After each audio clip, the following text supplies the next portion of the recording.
Guruve Gaura Chanjaya Radhikaya Tadare Krishnaya Krishna Bhaktaya Tada Bhaktaya Namo Namaha Vancha Kalpatrubhyascha Kripa Sindhu Bhaivacha Patitanam Pavanebhyo Vaishnavebhyo Namo Namaha Jaya Shri Krishna Chaitanya Prabhu Nityananda Shri Advaita Gadadhara Shivasadi Gaura Bhaktavinda Hare Krishna, Krishna Krishna, Hare Hare, Hare Rama, Rama Rama, Hare Hare.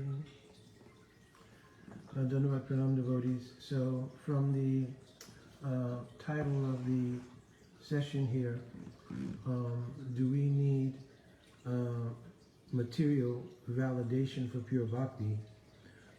It's based on some recent both questions and conversations that I've had, and I just thought I would take some time to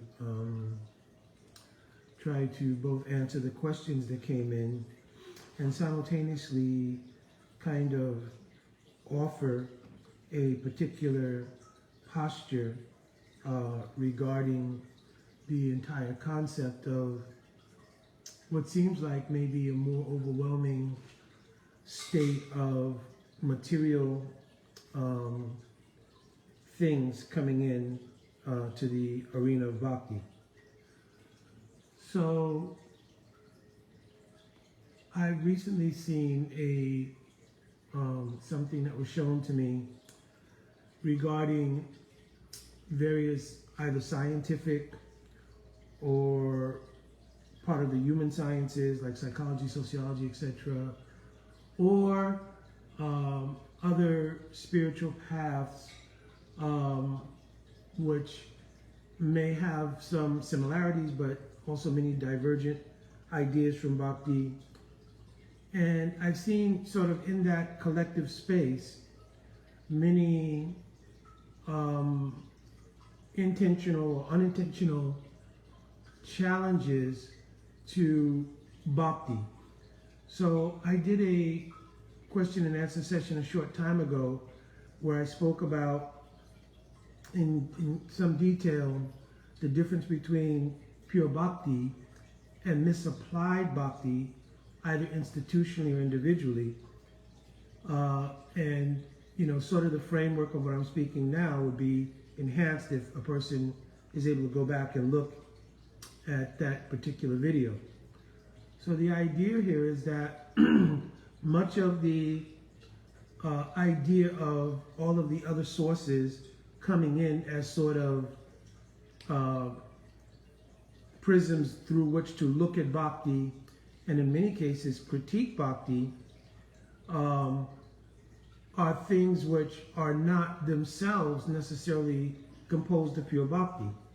So the question would be, can these material things really validate bhakti? And the answer, of course, in short, is no.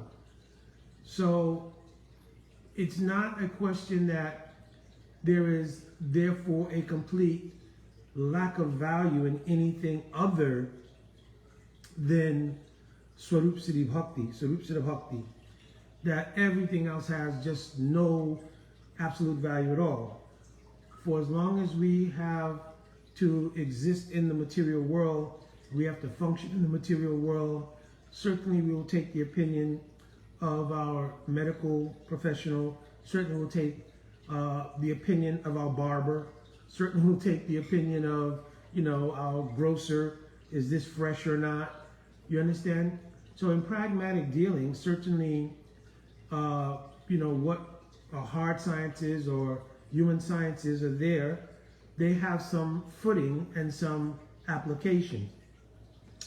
Only where they themselves have vetting from the science of pure bhakti can they be usable in exactly what it means to perform bhakti. The first element is saranagati. And the first element of saranagati is anukulyasya sankalpa, a vow that I will take only those things which are favorable to bhakti. So obviously we are utilizing so many things, including this iPad, as a means to do anukul seva to bhakti. So it is not an extremist view that we're using material things in order to employ them in the service of bhakti. So, but however, it is a little bit of a divergence from pure bhakti to utilize those things to attempt to validate or vet the authenticity of pure bhakti. Because bhakti itself is swata siddha. It means it is self-perfect. And therefore, if we want to vet bhakti, we'll have to come through the channels of bhakti to look at bhakti. Bhaktya sanjatya bhakta. Bhaktya. This is written in 11th canto Srimad Bhagavatam. Bhakti comes from bhakti. And its only vetting process is pure bhakti itself. The repositories of pure bhakti are both the Bhagavat Sastra and the person Bhagavat. So the pure devotee and the Sastras and Sadhus, right? So Sadhu, Guru, Sastra, these are the vetting processes to look at and to understand bhakti. Anything else will be covered by the faults of the 4 defects of material perception. Cheating, making mistakes, the imperfection of senses, and I'm not thinking of the last one right offhand, but these 4 defects are inherent in the material arena. So in material consciousness, those 4 defects are there, and therefore it's mentioned aprakritavastu na prakritagocha. Therefore, material substance and material consideration cannot see or analyze aprakritavastu. Aprakritavastu means those things which have as their nature pure transcendence. So pure bhakti is of that nature. So material things and material facilities will not be able to give understanding of pure bhakti. One difficulty is that the very nature of the material self-conception, the abhiman that I am this body, and all of the things that this particular karmic portfolio holds that I identify with, we tend to want to utilize those things as not things that are completely surrendered to the lotus feet of Hari Guru Vaishnava as a means of serving Bhagavan, but use them in some cases as a means to validate or vet bhakti. You understand? And in many cases also, because everyone looks for consensus and support. So consensus means I need to find other people who feel the same way, and then they will become a mutual support for my feelings. Right? So it'll be my community, my tribe, etc., etc. So in doing that, many people gravitate towards many material sources, and they bring in sayings from those material sources, and they stand them up against perceived inadequacies or issues with bhakti. Again, we have to go back to that template. Is it pure bhakti or is it misapplied bhakti that either came by institutional or personal dealings? Universally, there's no question about it. Anybody who's suffering from some kind of trauma, psychologically, emotionally, or any other way, that has purportedly come from an experience with bhakti, it means it was misapplied bhakti. Because pure bhakti has no element in it which would provide suffering to the jiva. The very premise of bhakti is that we are the atma, or the soul, and not the body. And in the soul, it is clear that the soul is dukkha pratiyogitva. It means the soul has no misery in it. So even the soul itself has no misery. What of the super soul? What of the domain and activities and functions of the energies of the Supreme Being? How will they be imbued with misery? So how we could have gleaned that I got my emotional trauma, suffering, etc. from Bhakti, or quote the Gaudiya tradition, or quote Vaishnavism, I don't really understand, because Gaudiya in its true meaning means pure Bhakti. Vaishnavism in its pure meaning means pure Bhakti. So if you've contacted something that had the label or the facade of Gaudiya or Vaishnavism, and in that arena you experience some emotional trauma or some lack of proper vision, it was due to one of two things, or a combination. Either it was misapplied bhakti, and I've already described that could be institutional or personal, or it was some lacking or some growing in your own consciousness that needed to take place to have the true appreciation of what is pure bhakti. I'm especially saying this because in one of the things that was sent to me, it was a statement of someone, I don't know who they are, I don't know if it was from a book or a paper, or it was just somebody's statement. They made a statement regarding that anyone who believes, I'm paraphrasing here, the infallibility of the Shastras, and therefore have activities which are inhumane, then, I'm trying to paraphrase the whole thing, then something about them is misguided. And then they went on to state, this is inclusive of not putting, for instance, our Srila Prabhupada or any other Vaishnavas above critique in this regard. So, of course, the issue here is that there would then be indication that our Srila Prabhupada, for instance, could be subject to the same kind of material influences. What to speak of our Srila Prabhupada, even Sastra could be subject to the kind of material faults that would breed dealing with either Sastra or Srila Prabhupada or sadhus of that caliber. It would give rise to some kind of inhumanity. So the question here is, if we are trying to practice pure bhakti and we're accepting what is favorable, and the Shastra says that in the words of pure Vaishnavas, the 4 defects that I talked about before, they are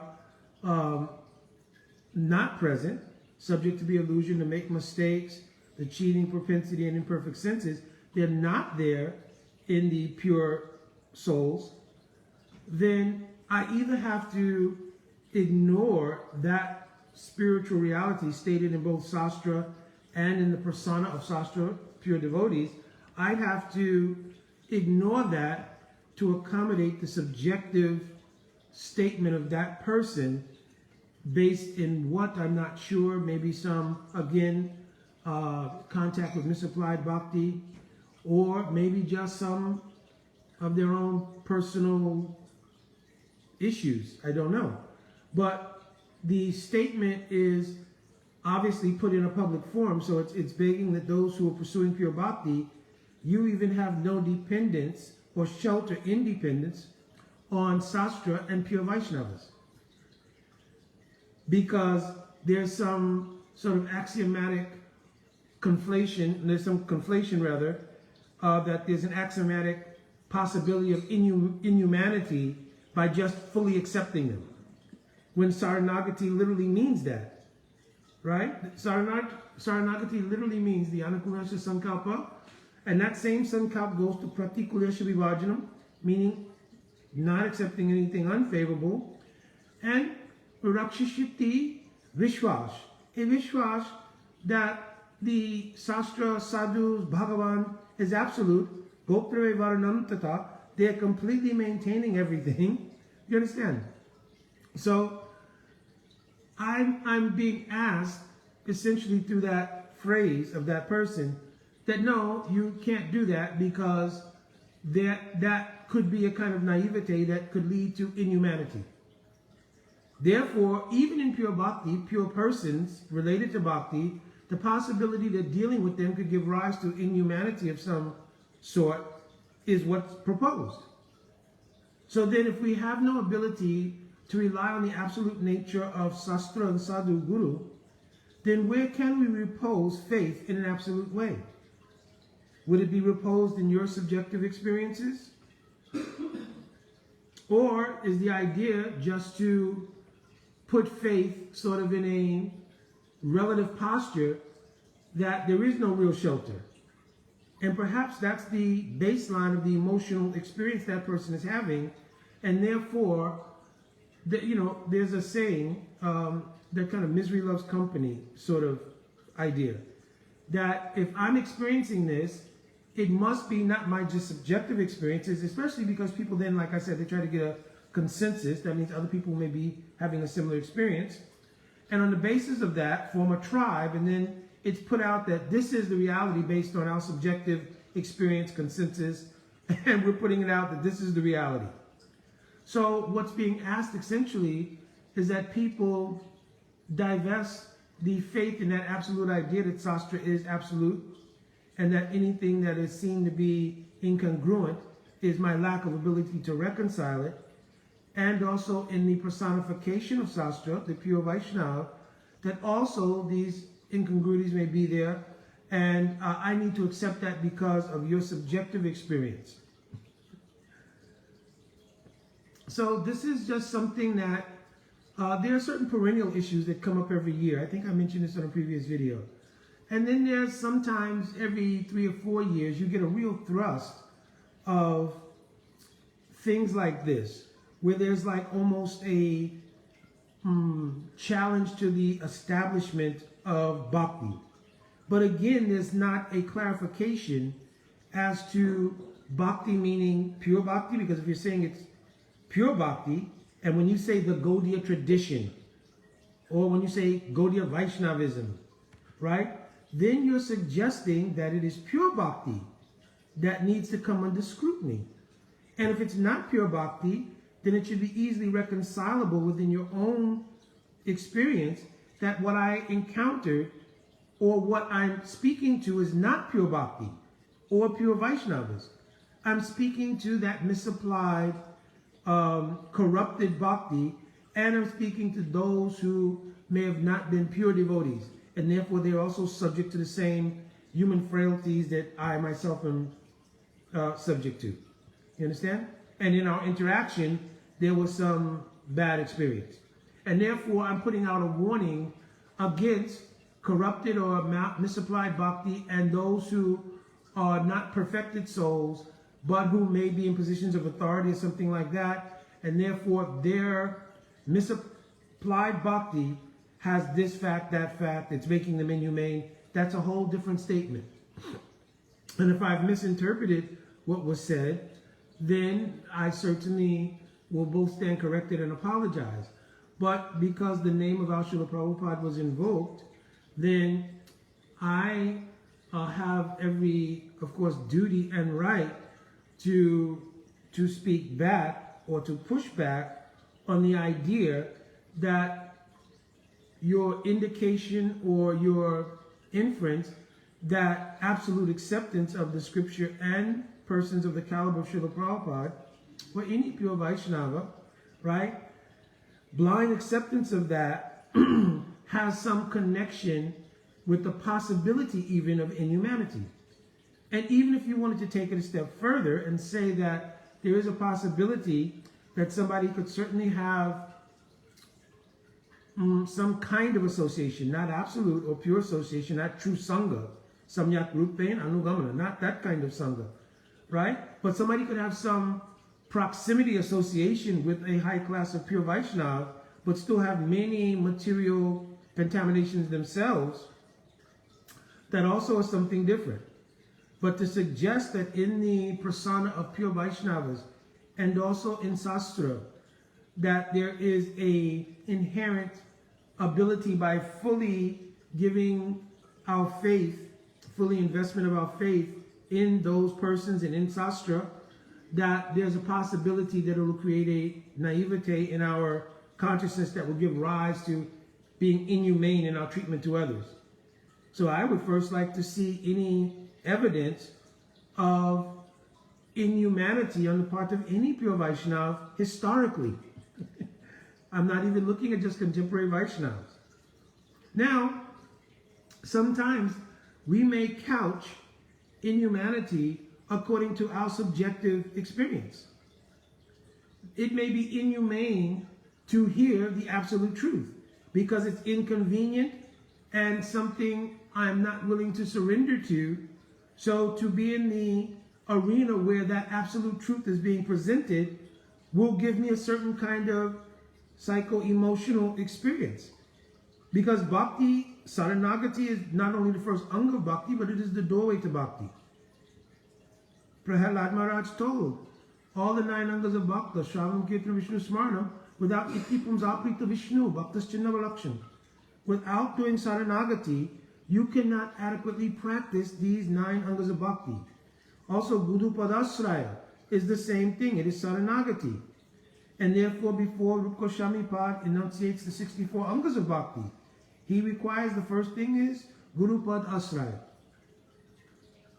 So really, in many cases, the issue at hand is the unwillingness due to the strength of false ego and the strength of identification with our self-conception, that we are unwilling to surrender that to the ideal of being the actual servant of absolute truth. Our actual identity is dasatva. Jiva Goswami wrote in Paramatma Sandharva, Paramaika Seshitva. Seshitva, dasatva means the same thing. This is the absolute truth. And it begins in Saranagati. But the idea that I want my independence, and I bolster that based on my false ego is the security blanket for the particular upadi that I have in this life, right? I am so-and-so, I am a learned person, I am a PhD, or I belong to a socially victimized class, and based on the historical social victimization of a particular class, so forth, so on, I deserve to have a voice that's heard, even a voice that could challenge the absolute truth, right? And I've told again in many cases, right, and I'm a little apologetic because I do have some actual questions that have been written in that are philosophical based, and I want to spend time to, especially when I have the ability to have other senior devotees come on who could really help in those regards. I want to spend time to give vision to those things. But at the same time, if a fire arises, that fire has to be dealt with. So the fire of misconception and the fire of, and the thrust, not only a fire, but a fire spreads. So that the thrust of how that fire spreads in the Vaishnava Mandal is very important. And of course, the favorable wind for the spreading of misconception is social media. So you go on to social media, you create certain concepts and ideas, and people who maybe not be so mature in pure bhakti or not had so much experience in pure bhakti, they begin to resonate. They divest faith out of pure bhakti, start divesting faith in the subjective sort of material, quasi-spiritual situations, and in this way it takes people away from the path of true bhakti. So I think there is some duty on the part of those Vaishnavas who are still unfolding, but are unfolding under the guidance of pure Vaishnavas, to put some offering on the table for innocent persons, for one, and for persons who just maybe by hearing will take a different introspection about their particular stance in relation to bhakti. Just like I did have 3 or 4 people write immediately after the previous video that yes, I kind of maybe was blaming bhakti overall because I did not make a separation between pure bhakti and misapplied bhakti. They had not even heard the term before, right? And of course, the term has to be born out of the necessity to explain that whatever you experienced could not have been pure bhakti, because pure bhakti would not be inclusive of experiences that you're talking about, inhumanity, etc., etc. So, or bias, or so forth and so on. Just like in the case of our Srila Prabhupada. The person, I think, was also hinting at, which has also come up in the past again, certain statements that are written in Srila Prabhupada's books that have some sociological implications, especially may not appear to be politically correct in the contemporary environment. But if you take one context into consideration, in almost every single case, it's not what's perceived by those who are having the issue with those statements, whether it's about women or minorities or whatever it might be. Secondly, you have to go to intent. Now, maybe this is, my almost 17 or 18 years in law enforcement and going to court many times or whatever it is, that if I needed to have a case made up, I had to prove in the writing of that case what the criminal intent was. It could not just be an action, but the action had to be born of some kind of criminal intent. So in the same way, if we're going to look at statements about Srila Prabhupada, we have to go back to intent. So if you're saying that these statements, though they may reflect some kind of political incorrectness in our contemporary environment, were they actually based in misogyny or racism or classism? Because if you're thinking like that, you are directly thinking that Srila Prabhupada was either misogynist, racist, classist. You're actually attributing those qualities, which are material qualities, to a pure Vaishnava. And perhaps it's because of that thinking that the true perception and the true perspective is not coming. Because maybe you had a previous bad experience with someone who was not a pure devotee. So from the basis of that experience, you're fighting against bhakti, not realizing that what you experienced was never really bhakti. Bhakti comes from bhakti. I already quoted that verse. And that bhakti in this world is disseminated by a Vaishnava, not even by Bhagavan. Bhakti comes through a Vaishnava. Sava Sangamena Ratnyanko Rupeva Mati. The seed of bhakti is distributed by sadhus in this world. Paramasvatantra Bhagavad Bhakta. It's mentioned in Madhurya Kandamini. It is the Paramasvatantrata Bhagavad Bhakta. Means Bhagavan is granted independence to a devotee to administer bhakti. And even those bhaktas who are on the Uttam Bhagavat platform, they come down to the platform of Madhyam Bhagavat, Prema Maitri Kripupeksh, in order to disseminate bhakti according to the inspiration coming in the heart. Their mercy is stimulated and they're distributing bhakti based on that. But they see division. They are praying for Bhagavan. They see who is innocent. They see those who are envious. And they act according to that. And they make friendship with Vaishnava. So pray Maitri Kripupeksh. You understand? So those pure Vaishnavas who are distributing bhakti like that, they are not containers of material inebrities or faults. That's clearly mentioned. I already mentioned earlier. Therefore, if you view them in that way, it is ignorance in its least bad case, and it is aparad in the worst case. So it's very important for us to put forward the truth about these things, because in some ways there is just the nature of the energy of Kali Yuga, and Kali needs agency. And many people become unwilling or willing agents of Kali by attacking the nature of bhakti and its absoluteness. So in part it may be due to their unwillingness to surrender, Two, it may be to some bad experience, again, from misapplied bhakti and a need to attack the emotional trauma they suffered, right? Right? The need to defend their emotional state. And therefore they lash back out. But again, there's no differentiation, made between pure bhakti and misapplied bhakti. And so in the course of trying to lash out, right, rather than taking a deeper shelter of pure bhakti, to lash back out at bhakti, you end up offending the process of bhakti or the bhakta, and that deepens the state of misunderstanding that's present.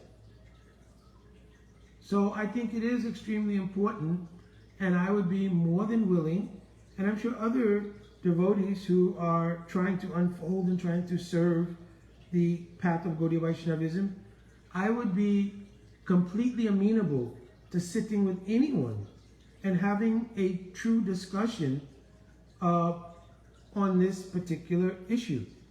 Because I think without having some kind of forum where people can see in discussion this kind of rationale, and also vet whether or not these statements that I'm even making, are they true or not? Is there pure bhakti which has no faults whatsoever, and pure devotees which have no faults? Or is that a naivete on my part? You understand? So if you want to sit to discuss that, then I'm completely amicable to reasonable discussion. And of course, discussion runs through many tracks. Vad, Jalpa, Vitanda. So Vad means a discussion in which we're looking mutually for the absolute truth. But if you are looking for catharsis, if you're looking for rebellion, if you're looking for any number of other things, and you're not looking for the truth, there'd be doubtful whether the discussion would be fruitful. If we're genuinely both looking, and you can show me where there's fault in pure bhakti or fault in pure Vaishnavas, and you're willing to hear, and I'm willing to hear, then perhaps some real progress can be made, and that will truly be called, because I'm getting so many things from what is called progressive Vaishnavism. And I have no qualms at all with the idea of progressive Vaishnavism if it is an indication of making progress in bhakti. Bhakti itself is Swatta Siddha, I've already mentioned. Therefore, bhakti cannot become progressive. Bhakti is the zenith of progress. You understand? But we certainly can become progressive in our approach in pure bhakti. So if the nature of the vision of what is progressive Vaishnava is based on the idea of making progress in pure bhakti, I completely co-sign this saying, progressive Vaishnavism. But if it is a sort of contemporarily inspired nomenclature that's being put on bhakti because there's a perception that there's some faults in archaic practices of bhakti, etc., then I would still say that's something we could bring to the table, and discuss. Because my feeling is, if it is some new ideal that has been brought to the table, what is the source of that vision? What is the source of the statement? What is the source of the perception of that name, progressive Vaishnavism? Now, there are many things, just like sometimes I hear terms related to it, and also I don't want to, and this is something that I've been very clear on in previous videos. Every time somebody speaks from another perspective and you get group dynamics happening, it's not helpful. So I'm not presenting the versus side of things. Well, this is a versus progressive Vaishnavism. It's not. It's an offering of perspective. I'm also pursuing the path of bhakti.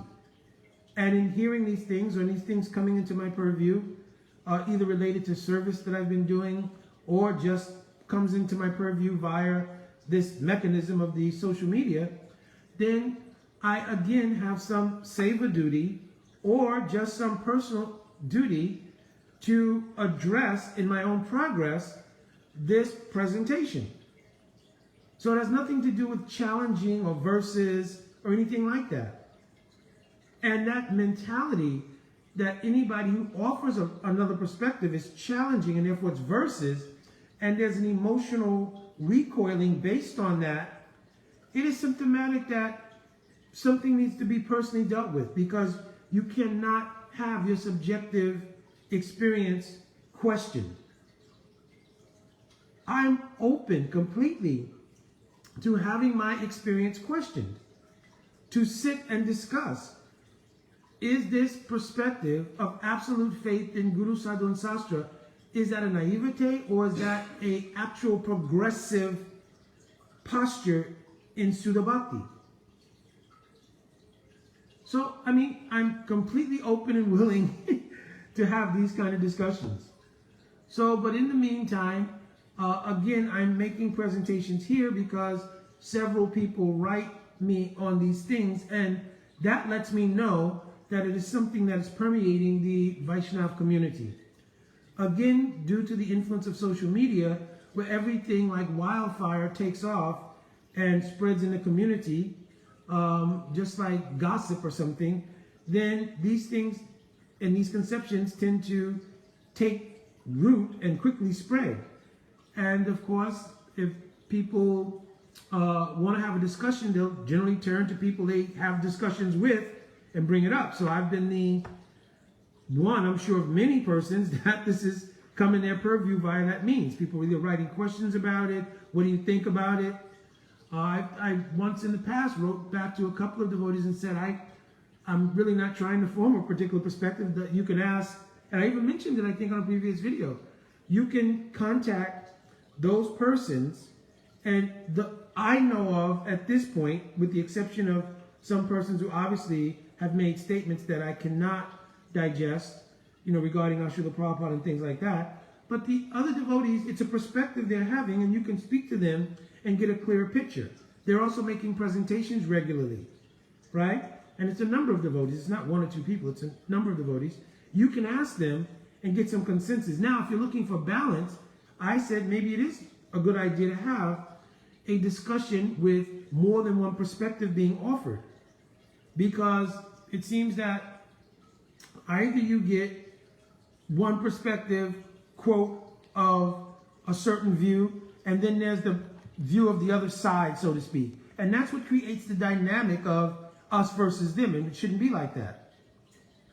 So if anything is truly open, it should be inclusive of the ability to sit and have dialogue with all perspectives, because we're seeking the absolute truth.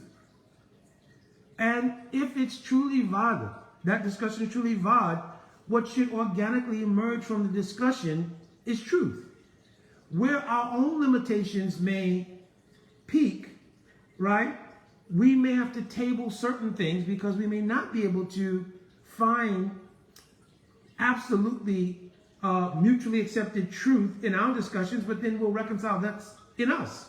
There's some still lacking in us that doesn't allow organically for the absolute truth to manifest from our discussion. But at least the perspectives are made. And maybe many people hearing those perspectives, for them it will be able to awaken a particular openness of vision to now look more closely at everything. And for them, it may give more of an epiphany than it might even bring out in the discussion at the time. And then for those who are discussing, it may come retrospectively after discussion, because many things that go on in a discussion or even in any learning process, the fullness of the understanding and even realization of those things comes later on when there's introspection and digestion of what was spoken. So this is my plea. One, that it does not rise to the level of us versus them, but certainly I think for many devotees on the path, they need to offer their perspectives. Because right now it seems like there is a wave, so to speak, of people who, again, predominantly seems to have had some bad experience with Bhakti in one way, form, or fashion, and either in personal catharsis or if it's some epiphany that grew out of their subjective experience, but they're putting forward many things which, on the face of it, appear to challenge many things which are related to Sudha Bhakti. You understand? Like the absolute faith in Guru Sadhu Sastra. You understand? So, again, I'm offering up to have those discussions in any forum, and doing my due diligence and duty here. I'm answering questions for those devotees who did write in questions. It was a number of people, and there were different things, but they're all related. So hopefully this will suffice for now, to have some general discussion about this. I'm not trying to crusade on anything, and I would hope that those who are looking at various angles of Bhakti, again, I declare there's two visions, pure Bhakti and misapplied Bhakti, but either way, I'm hoping that's not a crusade, but is truly an individual, and now maybe some collective of individuals who are having an experience, and they're examining that experience, right? And they're having mutual discussions on what they think could possibly be better and what could be a better way of approach. So if it's in that framework, then it should be all right to have healthy discussion, because even when you have the best intentions, it may go a little bit awry, right? Because the only absolute thing we can depend on is Guru Sadhu Sastra, right? Now, I'm open to debate on that as well, right? And debate here meaning healthy discussion, not argument, right? All right, so I'm going to try to get to some of the other philosophical questions that came up, because I think those are of paramount importance, especially to those persons who wrote them. And I think I would be remiss if I, even though it seems like something that's pressing right now, I would be remiss if I kept this chain of thought and I did not go back, because I'm also trying to do a seva. And in doing that seva, I appeal to the blessings of devotees whom I'm trying to offer that service to. And also, everything is always for my own edification as well. So if somebody asks a question and I have to research that or look at it or repeat what I've heard from Guru Sadhu Sastra, is certainly to my benefit as well. So my Dandavat Pranam devotees, Indian devotees, they're also welcome to chime in on these things as well. I don't know if people are getting in their social media a lot of these sort of things. It could be, social media is a funny thing also, in that maybe you connect to one thing at one time and suddenly your own personal social media becomes more dominated by that. And that may have very well be what happened. Somebody wrote me a question and sent me an article, then the article appears on my feed, and then next thing you know, there's a whole bunch of these sort of things. So that's why I've kind of addressed it today. All right, my Dandavat Pranam devotees, please bestow your causeless mercy on me. Vanchakalpatarubhyascha kripasindhavevacha patitanam pavanebhyo vaishnavebhyo namo namaha. Jai Radhe Radhe.